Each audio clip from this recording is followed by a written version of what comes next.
தமிழக மக்களே, கோவையில் 10 வயது சிறுமிக்கு நடந்த கொடூர சம்பவம் ஒவ்வொரு பெற்றோரின் மற்றும் மக்களின் மனதையும் உலுக்கியுள்ளது.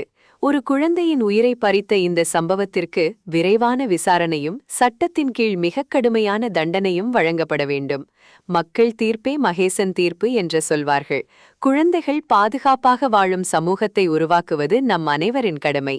தண்டனைகள் கடுமையானால் தவறுகள் குறையும் என்ற உண்மையை அரசு கவனத்தில் கொள்ள வேண்டும். குற்றம் நிரூபிக்கப்பட்டவர்களுக்கு சட்டப்படி கடுமையான நடவடிக்கை எடுக்கப்பட வேண்டும். அப்போதுதான் இதுபோன்ற குற்றங்களை செய்ய மற்றவர்கள் அஞ்சுவார்கள். தமிழ்நாடு அரசுக்கும் காவல்துறைக்கும் என் வேண்டுகோள்: இந்த வழக்கில் விரைவாக நீதி கிடைக்கச் செய்யுங்கள். பாதிக்கப்பட்ட குடும்பத்திற்கு நீதியும் நிம்மதியும் கிடைக்க வேண்டும். இந்த விஷயத்தில் நீங்கள் என்ன நினைக்கிறீர்கள்? உங்கள் கருத்தை கமெண்டில் பதிவு செய்யுங்கள்.